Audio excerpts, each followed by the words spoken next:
من الشيطان الرجيم. بسم الله الرحمن الرحيم.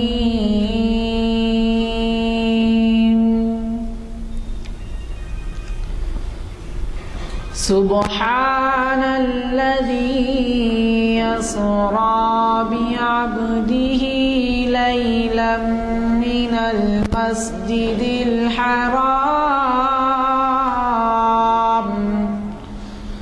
إلى المسجد الأقصى الذي باركنا حوله لنريه من آياتنا إنه هو السميع البصير. صدق اللہ العظیم. جیسے کہ آپ واقف ہیں، آج ہمارا ہفتہ واری لیکچر شریعت انفارمیشن سروس کا 510واں ہے، اور آج اخلاقی تباہیاں و قیامت کے آثار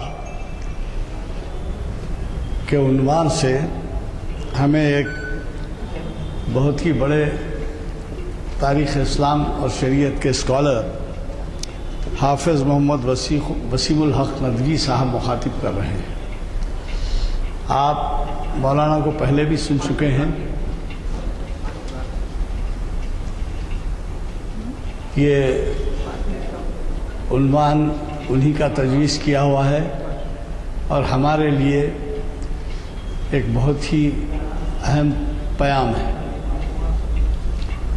یہ محفل آج جامع مسجد عالیہ گن فاؤنڈری کے کانفرنس ہال میں بتاریخ 28 اکتوبر 2013 22 ذی الحج 34 ہجری بروز پیر بعد نماز عصر منعقد ہو رہی ہے. مجھے پورا یقین ہے کہ مقرر صاحب جو کہ ہمیشہ سے اپنے عنوان سے انصاف کرتے آئے ہیں اور ان کے خیالات کو کئی اخبارات میں اہم اور میگزینز میں اچھے مقام پر شائع کیا جاتا ہے، وہ آج بھی ہمارے لیے بہت استفادے کا موقع دیں گے.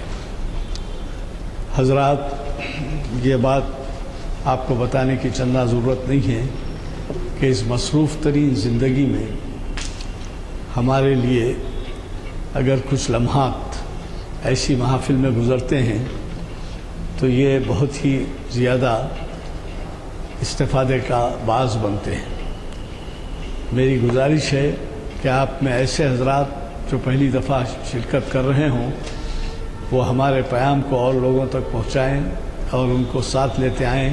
ہفتے میں 3 محافل ہوتی ہیں جیسے کہ آپ واقف ہیں، اور آپ کے ہاتھ میں اعلامیہ دیا گیا ہے. اعلامیہ اگر نہیں ہو تو لے لیتے جائیے اور مساجد میں لگائیے اور لوگوں کو ترغیب دیجیے.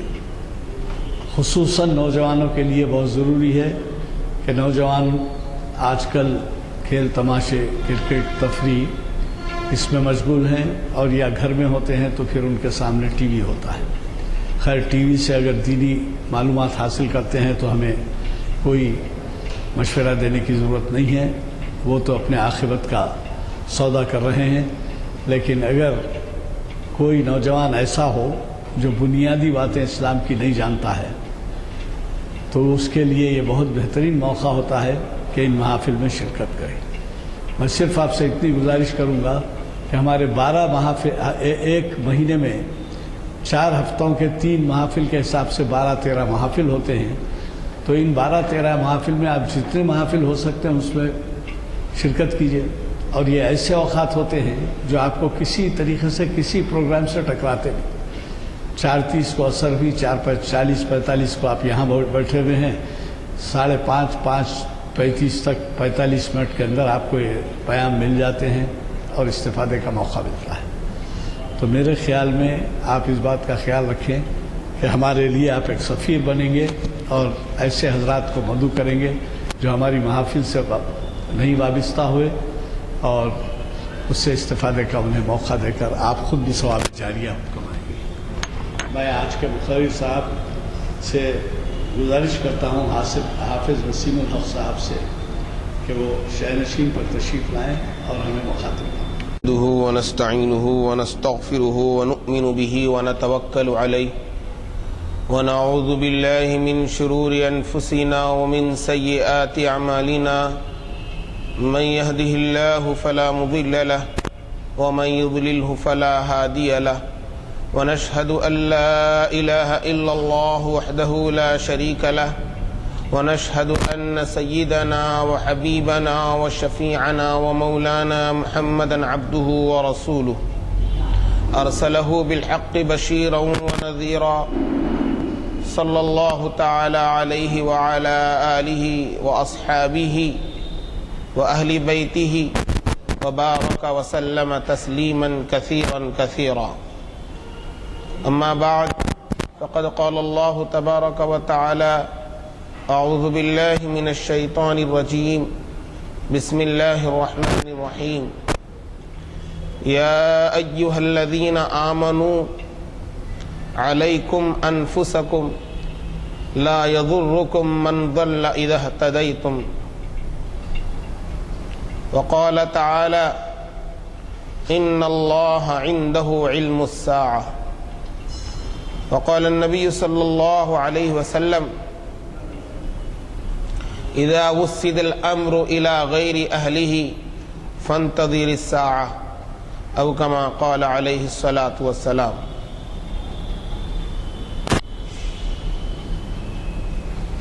محترم حضرات، قبل ازیں بھی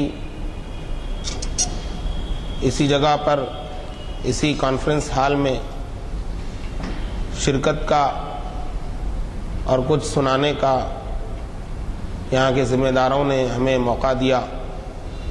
اللہ انہیں جزائے خیر عطا فرمائے. ان ساری محفلوں کا جو یہاں ہوتی ہیں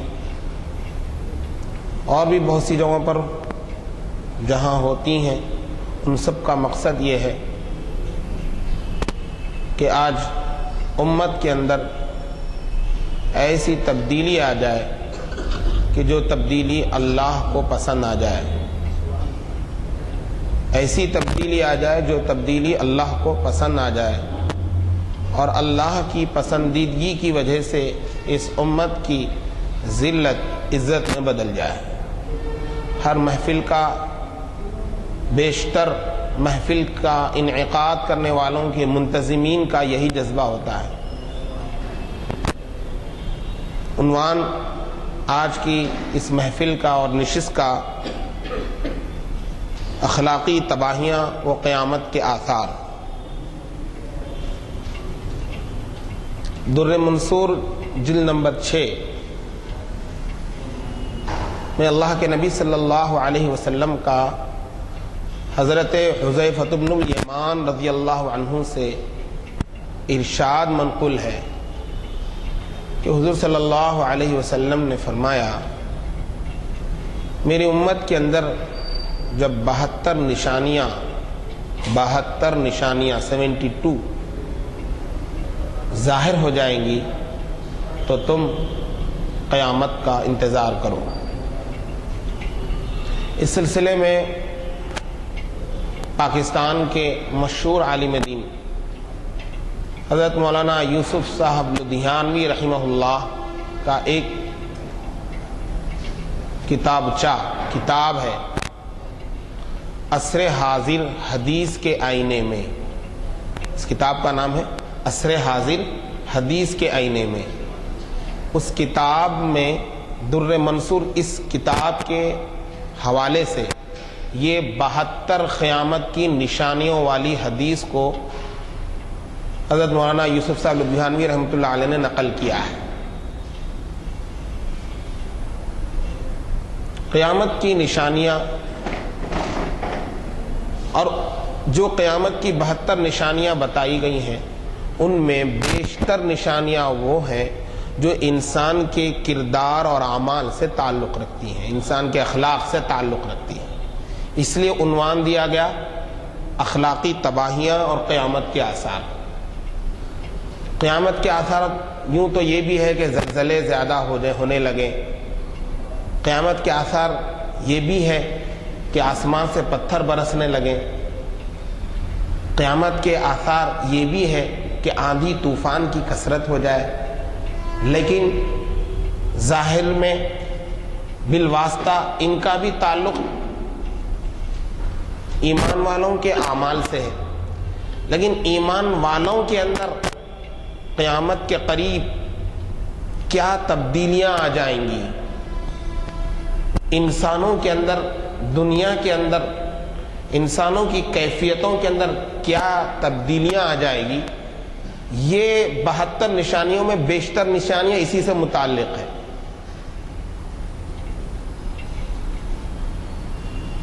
قبل اس کے بات کو آگے بڑھایا جائے، ایک مزید وضاحت آپ کو کرنا میں ضروری سمجھتا ہوں.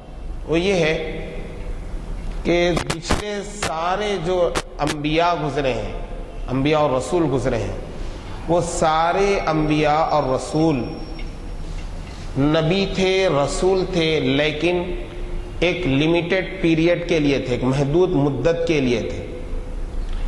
اور اسی طرح سے وہ ایک علاقے کے لیے تھے، ایک ایریے کے لیے تھے. زمانہ بھی ان کا محدود تھا، علاقہ بھی ان کا محدود تھا. جیسا کہ حضرت موسیٰ علیہ السلام کو اللہ نے مصر کی طرف بھیجا، تو جتنے انبیاء گزرے ان کا علاقہ بھی کیا تھا، نبی ہونے کا جو علاقہ تھا وہ محدود تھا، اور ان کا زمانہ بھی کیا تھا، محدود تھا. دوسرے نبی آئے تو پہلے نبی کا زمانہ کیا ہوا، ختم ہو گیا. حضرت موسیٰ کا زمانہ گزرا، جب حضرت عیسیٰ آئے تو حضرت موسیٰ کا زمانہ کیا ہو گیا، رخصت ہو گیا. تو محدود علاقے کے لیے تھے، محدود مدت کے لیے تھے. اسی طرح سے پچھلے نبی اور رسول ایک منتخب قوم کے لیے ہوتے تھے، ایک ہی قوم کے لیے ہوتے تھے، وہ منتخب قوم کے لیے. جیسے حضرت موسیٰ مصر کی قوم کے لیے تھے جس کو بنی اسرائیل کہا جاتا تھا. لیکن ہمارے اور آپ کے آقا محمد الرسول اللہ صلی اللہ علیہ وسلم صرف ایک علاقے کے نبی نہیں ہیں، بلکہ تمام عالم کے نبی ہیں.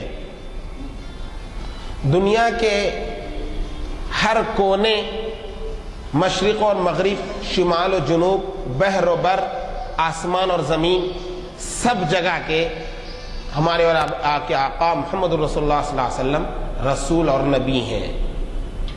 اسی طرح سے بہت سی قومیں دنیا میں آئی، ختم ہو گئی، پتہ نہیں کتنی اور قومیں آئے گی. ہمارے اور آپ کے آقا محمد الرسول اللہ صلی اللہ علیہ وسلم ہر قوم کے نبی ہیں، تمام قوموں کے نبی ہیں. جو قومیں ابھی وجود میں نہیں آئی، قیامت سے پہلے پہلے آئے گی، ان کے بھی نبی ہیں. اور جو پہلے قومیں آئی تھیں اور مٹ چکی ہیں، ختم ہو چکی ہیں، ان کے بھی نبی تھے. تو آپ تمام قوموں کے نبی ہیں، تمام دنیا کے نبی ہیں، اور آپ قیامت تک ہر آنے والے ہر زمانے کے نبی ہیں. قیامت تک آپ نبی ہیں. اسی لیے آپ کی تعلیمات جو ہیں وہ بین الاقوامی ہیں. آپ کی تمام احکامات کیا ہیں، بین الاقوامی ہیں. آپ کے تمام احکامات، آپ کے تمام ارشادات ایسے ہیں کبھی بھی جا کر ٹوٹتے نہیں، دونوں میں ٹکراؤ نہیں ہوتا. آپ کے دو ارشادات ایسے ہوں کہ دونوں میں ٹکراؤ ہو، ایسا نہیں ہوتا. اتنی جامع آپ کے ارشادات ہوتے ہیں کہ وہ ارشادات ہر زمانے میں کیا ہوتے ہیں، چسپاں ہوتے ہیں، فٹ ہوتے ہیں. اسی لیے آپ کی تعلیمات کے متعلق کوئی آدمی بھی ذرا برابر بھی شک کا اظہار کرے یا اس پر اعتراض کرے یا اس کے اوپر تنقید کرے یا اس پر طنز کرے تو وہ انکار کرنے میں شمار ہوتا ہے اور وہ اسلام سے نکل جاتا ہے. ایک یہ ہے کہ آپ کی بات پر عمل نہ کرنا، اور ایک یہ ہے آپ کی بات کا انکار کرنا کسی بھی پیرائے میں، تنقید کے پیرائے میں، مذاق اڑانے کے پیرائے میں، طنز کرنے کے پیرائے میں، کسی پیرائے میں بھی حضور کی، قرآن کی، حدیث کی کسی بات کا انکار کرنا کسی بھی اینگل سے، کسی بھی انداز سے، یہ کیا ہوتا ہے؟ آدمی کو اسلام سے خارج کر دیتا ہے. تو میرے بھائیوں، قرب قیامت کے آثار، قیامت جب قریب ہوگی تو کیا کیا چیزیں پیش آئیں گی. اللہ کے نبی صلی اللہ علیہ وسلم چونکہ قیامت تک کے نبی ہیں، قیامت تک ہر زمانے کے نبی ہیں، اس لیے آپ نے پیش بندی کے طور پر آنے والی میری امت کی حفاظت کے لیے، چونکہ آپ اپنی امت کے لیے بڑے رحم دل تھے اور اپنی امت کے ہر فرد کو جنت میں پہنچانے کے شوقین تھے، ایسے آپ اس کے دل دادا تھے. اللہ کے نبی صلی اللہ علیہ وسلم نے بتایا کہ میری اور میری امت کی مثال ایسی ہے کہ کسی جگہ پر آگ لگائی گئی ہو، سلگائی گئی ہو، بھڑکائی گئی ہو، اور وہاں پر پروانے آگ میں گرتے جا رہے ہیں، اور میں ہوں کہ ان پروانوں کو آگ میں گرنے سے بچا رہا ہوں. میں بچانے کی کوشش کر رہا ہوں لیکن وہ تابڑ توڑ گرتے ہی جا رہے ہیں. میں جتنا بچانا چاہتا ہوں وہ اتنا اس طرف، آگ کی طرف کیا کر رہے ہیں؟ جا رہے ہیں. آپ نے فرمایا کہ میری اور میری امت کی مثال ایسی ہے کہ میں اپنی امت کو آگ پر گرنے والے پروانے جیسے ہوتے ہیں، میری امت کی مثال پروانوں کی ہے، اور یہ شیطان اور نفس ان کو دوزخ کی آگ میں گرانا ہی چاہتے ہیں اور یہ گرتے ہی جا رہے ہیں، اور میں ان کو لپک کر کیا کرنا ہے؟ وہ بچانے کی کوشش کر رہا ہوں. اسی لیے آپ صلی اللہ علیہ وسلم کو اپنی امت سے جو چاہت تھی، جو تعلق تھا، اسی بنیاد پر اللہ تبارک و تعالیٰ نے آپ کو وہ علم عطا فرمایا. اللہ نے وہ علم آپ کو عطا فرمایا کہ اس کے نتیجے میں آپ نے اگلے آنے والے زمانے میں کیا کیا چیزیں پیش آئیں گی، کیا کیا حالات آئیں گے قیامت سے پہلے، اور کون سا زمانہ قیامت کے قریب ہوگا، آپ نے اس کی نشاندہی فرمائی. بالکل ایسے آپ نے نشاندہی فرمائی جیسے میں آپ کو اس وقت، آپ حضرات یہاں تشریف فرمائے تو جیسے میں آپ کو دیکھ رہا ہوں، جیسے اس مسجد کے حال کے اندر جیسے میں دیکھ رہا ہوں، آپ بھی دیکھ رہے ہیں کہ بھائی جس طرح آپ مجھے دیکھ رہے ہیں، جیسے میں آپ کو دیکھ رہا ہوں، اللہ کے نبی صلی اللہ علیہ وسلم نے بالکل اسی طرح آنے والے حالات کو جیسا کہ آپ دیکھ رہے ہو آپ نے بتا دیا.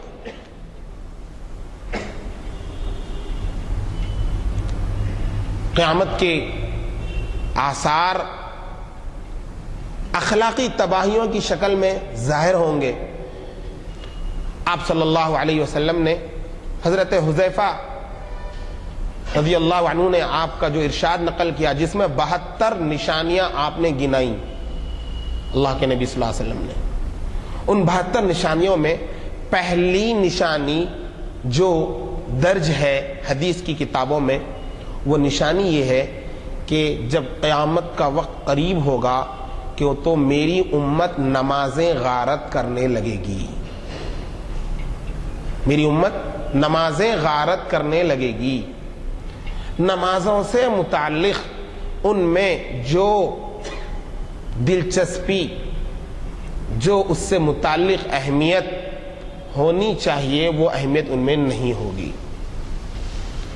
اسی لیے آپ دیکھیں گے کہ امت کا آج بھی 90% طبقہ نمازوں سے دور ہے، اور جو 90 میں جو 10% جو طبقہ نمازوں سے لگا ہوا ہے، ان میں 9% ایسا طبقہ ہے جو نمازوں کو پورا خیال رکھتے ہوئے نماز کو جیسا پڑھنا چاہیے ویسا نہیں پڑھتا.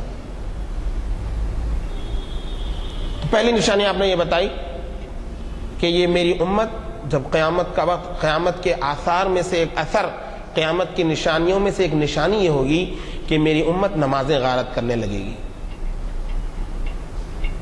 ایک دوسری نشانی آپ صلی اللہ علیہ وسلم نے جو اخلاقی تباہی سے تعلق رکھتی ہے، انسانوں کی عملی کیفیت سے جس کا تعلق ہے، وہ یہ ہے کہ آپ صلی اللہ علیہ وسلم نے فرمایا کہ میری امت اپنے سے پہلے لوگوں کی برائی کرے گی، پچھلے لوگ اگلے لوگوں کی برائی کریں گے، پچھلے لوگ اگلے لوگوں کی برائی کریں گے۔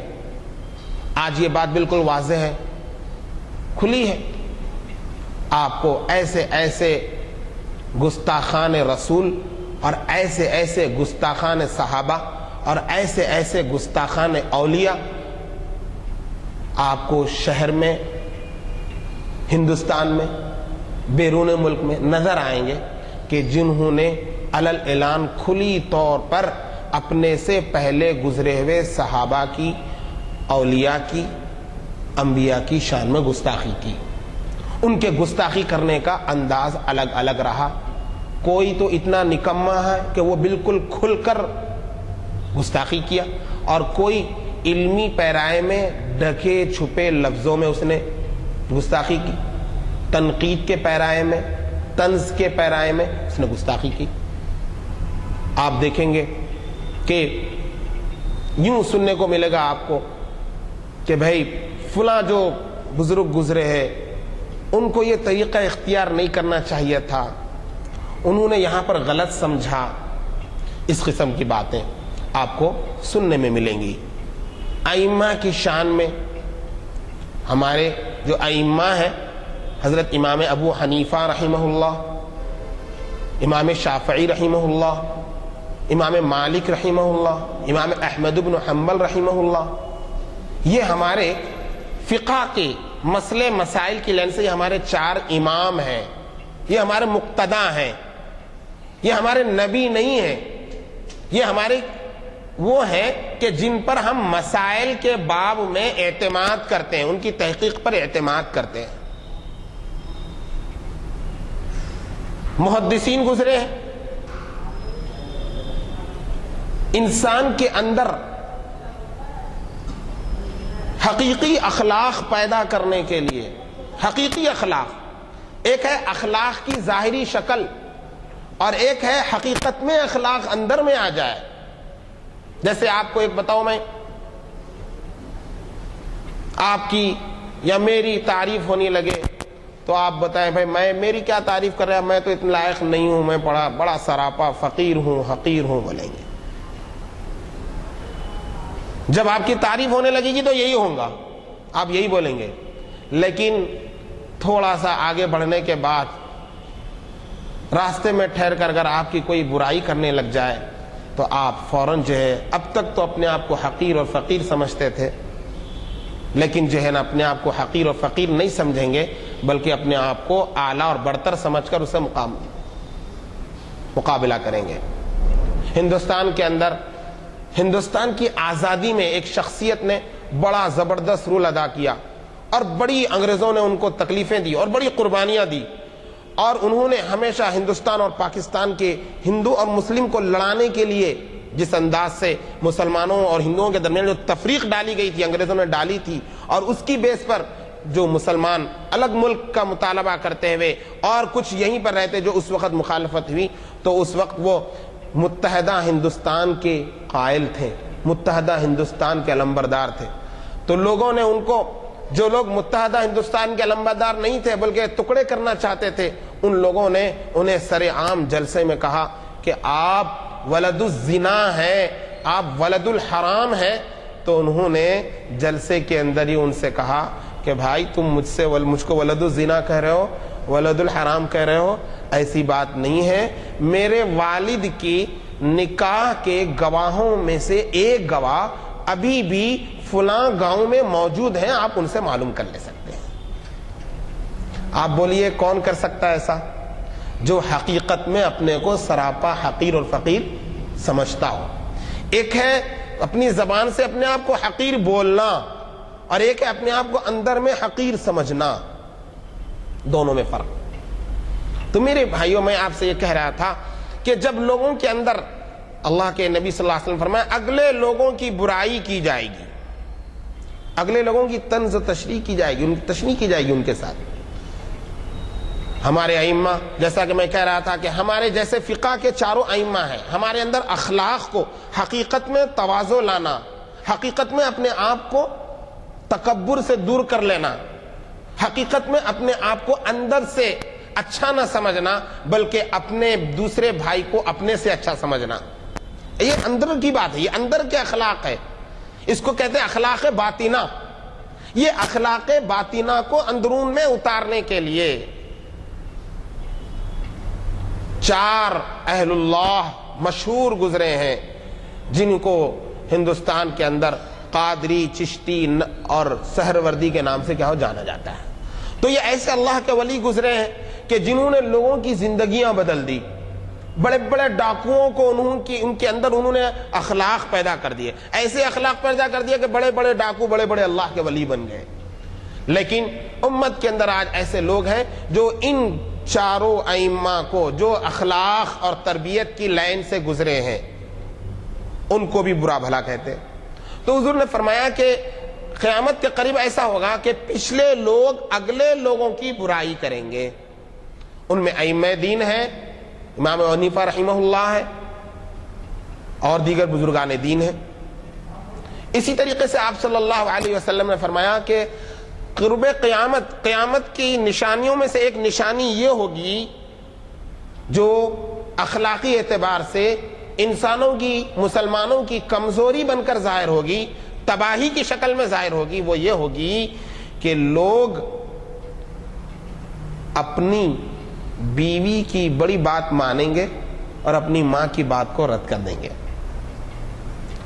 دوست کی بات، دوست کو بڑی عزت دیں گے، وہ دوست کا بڑا لحاظ رکھیں گے، لیکن والد کا دوست کے برابر بھی لحاظ نہیں ہوگا۔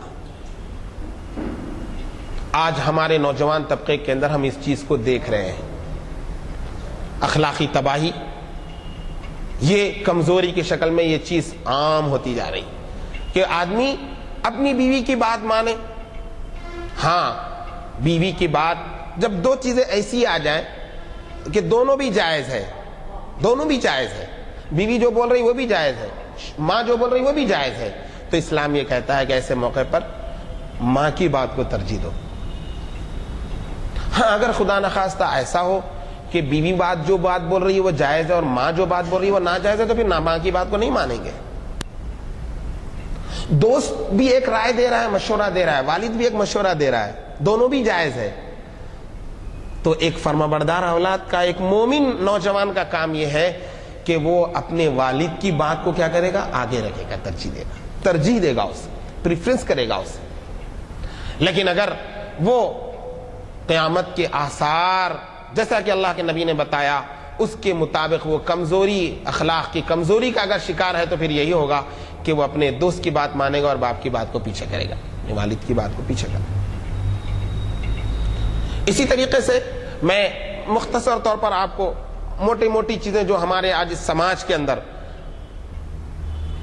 صاف طور سے نظر آ رہی ہیں اسے آپ کے سامنے میں لانے کی کوشش کر رہا ہوں اس مختصر وقت میں، ورنہ قیامت کے آثار اس عنوان پر کتابیں اتنی ہیں، احادیث اتنے ہیں کہ آپ اس کو پڑھتے جائیں گے، آپ پڑھتے ہوئے تھک جائیں گے، لیکن وہ ذخیرہ ختم نہیں ہوگا۔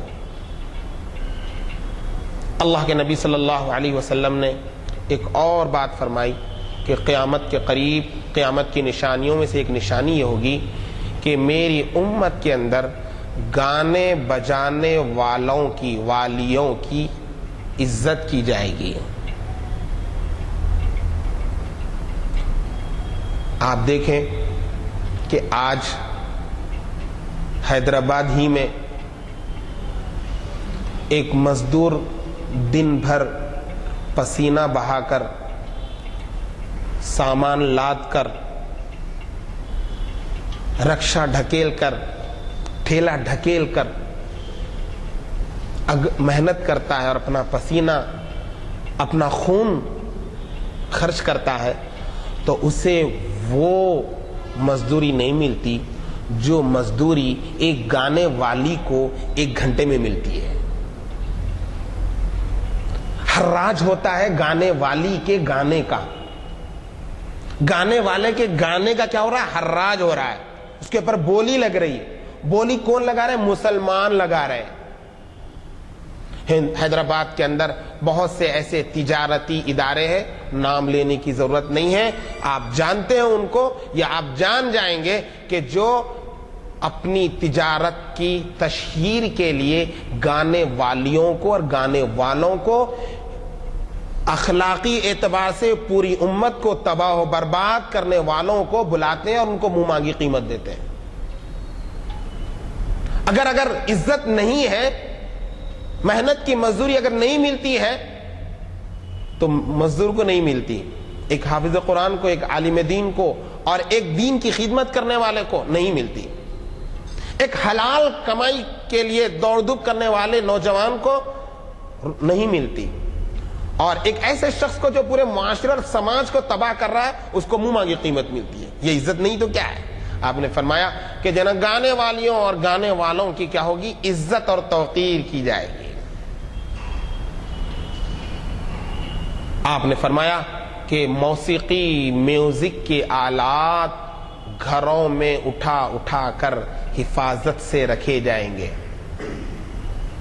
آپ جانتے ہیں آج کے دور میں یہ بات سمجھنا کچھ مشکل نہیں ہے۔ کوئی آدمی، بہت سارے لوگوں کی جیب اتنی اسٹرانگ نہیں ہوتی کہ وہ کسی گانے والے کو بلائے یا گانے سے متعلق کوئی آلہ اپنے گھر پر لائے، لیکن ان کے لیے بھی یہ چیز اتنی آسان ہو گئی کہ گھر میں ریڈیو لا لیا جائے یا گھر میں ٹی وی لا لیا جائے یا گھر میں وی سی آر لا لیا جائے تو یہ سب چیزیں اکٹھا مل جاتی ہیں۔ تو میرے بھائیوں، ہمیں اور آپ کو چاہیے، سنانے کا مقصد یہ ہے کہ اخلاقی طور سے جو دیوالیہ پن، جو گراوٹ تیزی سے آ رہی ہے، یہ قیامت کی نشانیوں میں سے ایک نشانی ہے۔ کیا ہم حضور صلی اللہ علیہ وسلم کی بتلائی ہوئی قیامت کی نشانیوں میں سے کسی نشانی میں فٹ ہونا چاہتے ہیں؟ اگر فٹ ہونا چاہتے ہیں تو آپ نے فرمایا کہ جب یہ نشانیاں ظاہر ہوں گی تو پھر تم انتظار کرو زلزلوں کا، تم انتظار کرو طوفان کا، تم انتظار کرو آسمان سے پتھر کے برسنے کا، تم انتظار کرو اللہ کے اس کے علاوہ دوسری شکلوں میں عذاب کا۔ آپ صلی اللہ علیہ وسلم نے مزید نشانیاں، 72 نشانیوں میں سے ایک نشانی آپ نے یہ بھی فرمائی کہ لوگ سود کو تجارت سمجھیں گے، سود کو تجارت سمجھیں گے، سود کے بارے میں کہیں گے کہ یہ تو تجارت ہے، اور یہ تجارت کا، یہ بزنس کا پروفٹ ہے، یہ کہیں گے۔ سود کو تجارت کا نام دے دیا جائے گا، سود کو پروفٹ، نفع کا نام دے دیا جائے گا۔ آپ اللہ کے نبی صلی اللہ علیہ وسلم نے فرمایا کہ جب جو ایمان والا مجھے 2 چیزوں کی ضمانت دے دے، 2 جبڑوں کے بیچ میں ہونے والی زبان اور 2 رانوں کے بیچ میں ہونے والی شرمگاہ کے بارے میں اسے قابو میں رکھے گا، اس کی ضمانت دے دے، تو حضور نے فرمایا کہ میں اسے جنت کی ضمانت دیتا ہوں۔ اور یہ 2 چیزیں، زبان اور شرمگاہ، یہ دونوں چیزیں آوارہ ہو جاتی ہیں، آزاد ہو جاتی ہیں، خدا کی غلامی سے نکل جاتی ہیں اس وقت، خاص طور سے جب آدمی کے پیٹ میں حرام کا لقمہ پہنچ جاتا ہے۔ حرام لقمہ جب پیٹ میں پہنچے گا تو نہ زبان قابو میں رہے گی، نہ انسان اپنی شرمگاہ کو قابو میں رکھ سکے گا۔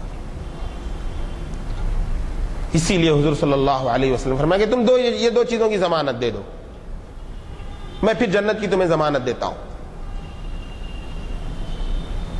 اس لیے سود ایسا مال حرام ہے، ایسا مال حرام ہے کہ اللہ نے کسی بھی گناہ کے بارے میں اللہ نے یہ نہیں کہا کہ میں اعلان جنگ کرتا ہوں، سوائے ایک سود خور کے بارے میں، مٹی خور کے بارے میں آپ نے کہا کہ میں اسے اعلان جنگ ہے، اس سے اعلان جنگ ہے۔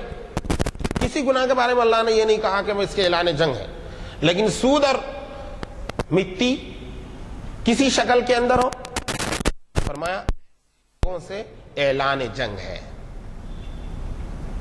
آپ نے ایک بات قیامت کی نشانیوں میں سے ایک نشانی آپ نے یہ بتائی کہ لوگ شراب کو شربت کا نام دے کر پئیں گے، شراب کو شربت کا نام دے کر پئیں گے۔ ان 72 نشانیوں میں ایک جگہ یہ لکھا ہے کہ شراب پی جائے گی، اور ایک جگہ یہ لکھا ہے کہ شراب سرے عام پی جائے گی، کھلم کھلا پی جائے گی۔ ایسا نہیں کہ چھپ چھپا کر، کھلم کھلا شراب پی جائے گی۔ اسی طریقے سے آپ صلی اللہ علیہ وسلم نے فرمایا قیامت کی نشانیوں میں سے ایک نشانی یہ ہوگی کہ آدمی کے لیے زنا کرنا آسان ہو جائے گا اور نکاح۔ تو آپ اندازہ لگائیے ہماری جو ماں بہنیں ہیں اور ہماری نہ سمجھی ہوئی ماں بہنوں کی باتوں میں آنے والے گھر کے جو سرپرست ہیں اور جو نوجوان ہیں، میں ان سے خاص طور سے کہہ رہا ہوں کہ ہماری گھر کی ماں بہنیں تو ناسمجھ ہیں، ان کو تو شاید اللہ معاف کر دے، اس لیے کہ ہمارا قصور ہے کہ ان کو ہم نے سننے اور سمجھنے کے ویسے مواقع فراہم نہیں کیے جیسے کرنے چاہیے تھے۔ لیکن مرد حضرات کو تو سننے اور سنانے کے بہت سے مواقع فراہم ہیں، اگر وہ بھی سن کر سمجھ کر بھی نہ سمجھے بھی خاتون کی باتوں میں آ کر وہ کام کرتے ہیں جو اللہ اور اس کے رسول کو ناراض کرنے والا ہے، جو اللہ اور اس کی رسول کی جس پر لعنت اترنے والی ہے، تو عورت سے زیادہ قصوروار مرد ہوں گے۔ وہ تو ان کو تو اللہ شاید معاف کر دے کہ ان کو تو بات نہیں پہنچی، وہ نہیں سمجھے، لیکن آپ کو تو پہنچی تھی۔ آپ دیکھیں گے کہ زنا کیسے آسان ہو رہا ہے اور شادی نکاح کیسے مشکل ہو رہا ہے۔ ہماری خواتین نے رسومات، وہ رسومات جو ہندوانہ رسومات ہیں،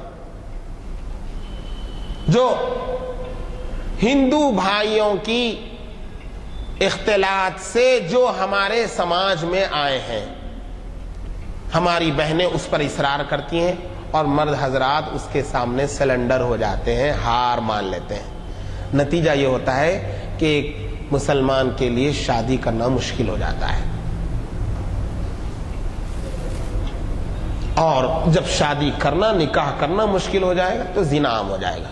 یہ موقع شادیوں کی خرافات کے بیان کرنے کا نہیں ہے، اس لیے میں اس کو بہت مختصر طور سے آپ کے سامنے بتا رہا ہوں کہ شادیوں میں جو خرافات ہیں، یہ خرافات بھی قیامت کی نشانیوں کا بالواسطہ سبب ہے۔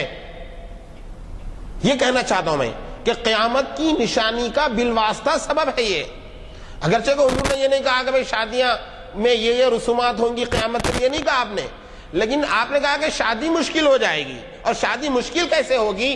رسومات بڑھیں گے۔ لوگ ایسی چیزوں کو شادی کا حصہ بنا دیا جو کہ شادی کا حصہ نہیں ہے۔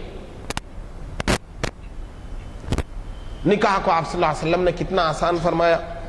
آپ جانتے ہیں کہ کیا اللہ کے نبی کی بیٹی سے بڑھ کر بھی کسی کی بیٹی ہو سکتی ہے؟ اللہ کے نبی صلی اللہ علیہ وسلم اگر شادی کے موقع پر اپنی عزت بتانا ہے، اپنی حیثیت بتانا ہے، اپنا مقام بتانا ہے، تو آپ سے زیادہ کون عزت اور حیثیت اور مقام والا ہو سکتا؟ آپ سے زیادہ کون مستجاب الدعا ہو سکتا؟ اللہ کے نبی اللہ سے مانگ لیتے تو جنت سے حضرت علی اور فاطمہ کے نکاح کے اندر فرشتے آ جاتے، حوریں آ جاتی، جنت دنیا میں بسا دی جاتی، جنت کو دنیا میں لا دیا جاتا۔ لیکن آپ صلی اللہ علیہ وسلم نے نکاح کو ایسے بتایا، ایسے کیا، اپنی بیٹی کا بھی، تمام صحابہ کا بھی،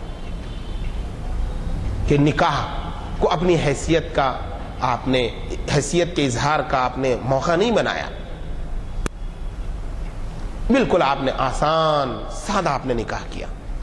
جو بھائی جن کو اللہ نے مال دیا ہے، اگر وہ یہ سمجھتے ہیں کہ یہ مال میرا ہے تو یاد رکھیے آپ اپنے مال کو جو میرا سمجھے ہوئے ہیں یہ دھوکہ ہے.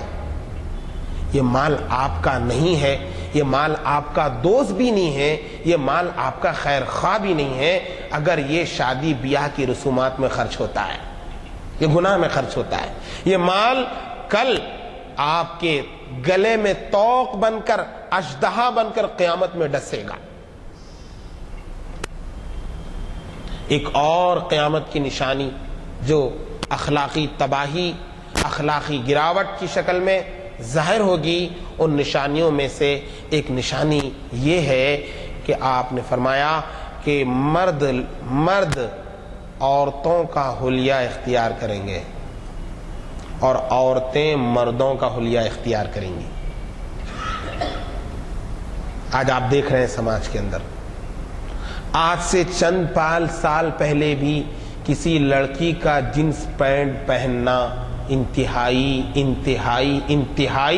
ہلکا پن, چھچورا پن, مایوب سمجھا جاتا تھا.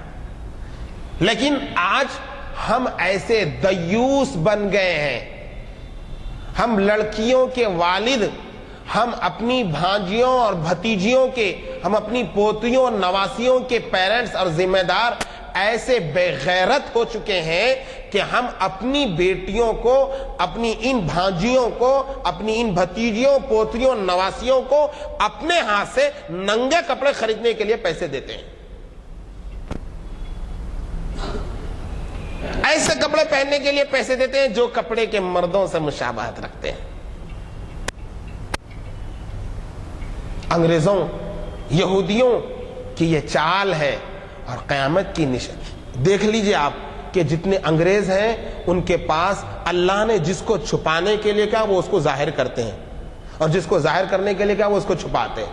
مرد کے لیے تو کیا ہے, گھٹنے تک پائتابے ہیں اور انشٹ ہے, اور اس کا جسم بالکل نہ دکھے اس کے لیے ٹائی ہے. لیکن عورت کے لیے کیا ہے آپ دیکھ لیجئے, وہ ایک ماچس کے اشتہار کے لیے بھی, ایک پین کے اشتہار کے لیے بھی عورت کو استعمال کرتے ہیں. عورت کے ننگے پن کو ذریعہ بناتے ہیں اپنی تجارت کے بڑھانے کا. اگر حیدرآباد کے اندر ننگے اشتہارات کے ذریعے کوئی غیر مسلم تجارت کرتا تو سارے مسلمان کی یہ غیرت کا یہ عالم ہونا تھا کہ وہ کہتے کہ ہمارے اردو اخبارات کے اندر ایسی ننگی تصاویر تم ہندو دکان والے چھاپتے ہیں, ہم اس کے لیے تیار نہیں ہیں. لیکن یہاں تو افسوس, سر پیٹنے کی بات ہے, افسوس کی بات ہے کہ مسلم تاجر خود عورت کے ننگے پن کو اپنی تجارت کے بڑھاوا دینے کے لیے استعمال کرتے ہیں. بولیے ہم کس معیار تک چلے گئے, کہاں تک چلے گئے. اور قیامت کے آثار میں سے آپ نے جو نشانی بتائی, وہ نشانی کس طرح کھل کر ہمارے صفوں میں, ہمارے سماج میں واضح رہی. مسلمان خود عورت کی ننگی تصویر چھاپ کر اپنی تجارت کو فروغ دینا چاہتا ہے. مرد عورتوں کا لباس پہنیں گے, عورتیں مردوں کا لباس پہنیں گے. آپ صلی اللہ علیہ وسلم نے مزید قیامت کی نشانیوں میں سے آپ نے ایک نشانی یہ بتائی کہ عورتیں کپڑے پہنی ہوئی ہونے کے باوجود ننگی ہوں گی, اور ایسی ننگی ہوگی کہ ان کے اوپر اللہ کی لعنت برسے گی, اللہ کی ان کے اوپر لعنت برسے گی, اور شیطان ان کی طاق میں رہے گا. آپ دیکھ رہے ہیں کہ عورتیں کپڑے پہننے کے باوجود کیسی ننگی ہیں. میں آپ تک یہ بات واضح طور سے پہنچانا چاہتا ہوں, عورت کا سارا بدن, پردے کا تعلق صرف چہرے سے ہے, پردے کا تعلق صرف فیس سے ہے. اس کے علاوہ عورت کا سارا جسم سوائے 3 جگہوں کے, ہاتھ دونوں گٹوں تک, ہاتھ دونوں پیر, یہ دونوں ہاتھ گٹوں تک, اور یہ دونوں پیر کے دونوں قدمین اور یہ چہرہ، ان کو چھوڑ کر عورت کا سارا جسم ستر ہے. سمجھتے ہیں آپ ستر؟ مرد کے لیے ناف سے لے کر گھٹنے تک ستر ہے. جیسے کوئی مرد ناف سے گھٹنے تک کے حصے کو کھولنے میں بے شرمی محسوس کرتا ہے، عورت کو اپنی پیٹ دکھانا، پیٹھ دکھانا یا اپنا سینہ دکھانا ایسے ہی ہے جیسے مرد کا ناف سے لے کر گھٹنے تک کے حصے کو دکھانا. آپ نے فرمایا کہ عورتیں کپڑے پہننے کے باوجود کیا ہوں گی؟ ننگی ہوں گی. اچھے گھرانوں میں صورتحال یہ ہے کہ ان کی عورتیں ایسے کپڑے پہنتی ہیں جن سے ان کا جسم نمایاں ہو جاتا ہے. آپ نے فرمایا کہ کپڑے پہننے کے باوجود ننگی ہوں گی. کیسے ننگی ہوں گی؟ یا تو لباس اتنا باریک ہوگا کہ اس کی باریکی میں سے جسم چھلکے گا، جسم نمایاں ہو جائے گا، کھل جائے گا. یا یہ شکل ہوگی کہ جسم پر لباس اتنا مختصر ہوگا، اتنا چھوٹا ہوگا کہ وہ پورے جسم کو چھپا نہ سکے گا. آج ہم عید الفطر کا موقع آتا ہے، شادی کا موقع آتا ہے، اپنی دلہن کے لیے ایسے کپڑے خرید کر لاتے ہیں جو کپڑے کے جو ہے اللہ کے نبی نے ننگی ہوں گی عورتیں پہننے کے باوجود ننگی ہوں گی اس میں شمار ہوتا ہے اس کا. یا پھر اس کے کپڑے اتنے چست ہوں گے کہ اس جسم سے ایسے چپکے ہوں گے کہ اس کے جسم کے خد و خال پورے ظاہر. آپ صلی اللہ علیہ وسلم نے قرب قیامت کی نشانیوں میں سے یہ نشانیاں بتائی. ایک اور نشانی آپ صلی اللہ علیہ وسلم نے یہ فرمائی، لوگ علم حاصل کریں گے، بہت معلومات. ہر آدمی کو معلومات حاصل کرنے کا شوق ہے، ہر آدمی معلومات کرنا جانتا چاہتا ہے، اور معلومات کے ذرائع بڑے وسیع. لیکن ہر ایک کے دل کے اندر دین کا علم حاصل کرنے کے لیے جو اصل نیت ہونی چاہیے، جو مقصد ہونا چاہیے، وہ مقصد نہیں رہے گا. مقصد کیا ہوگا؟ علم دین حاصل کر رہے ہیں، مقصد ہے دولت مل جائے، مقصد ہے عزت اور شہرت مل جائے. اسٹڈی کر رہے ہیں، 12 گھنٹے اسٹڈی کر رہے ہیں، مطالعہ کر رہے ہیں، خوب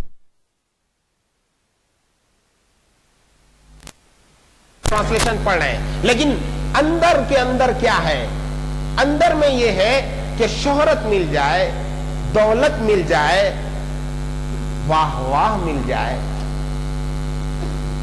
یہ آپ نے فرمایا کہ دین کا علم بھی، شریعت کا علم بھی، قرآن کا علم بھی آدمی کیا کرے گا؟ دولت کے لیے، عزت کے لیے، عہدے کے لیے آدمی حاصل کرے گا. ایک اور نشانی آپ صلی اللہ علیہ وسلم نے فرمایا کہ انتہائی قوم کے، سماج کے جو سب سے رذیل ہوں گے، جو سب سے کمتر لوگ ہوں گے، لوگ ان کو اپنا ہیرو، ان کو اپنا سربراہ، ان کو اپنا لیڈر اور قائد مانیں گے.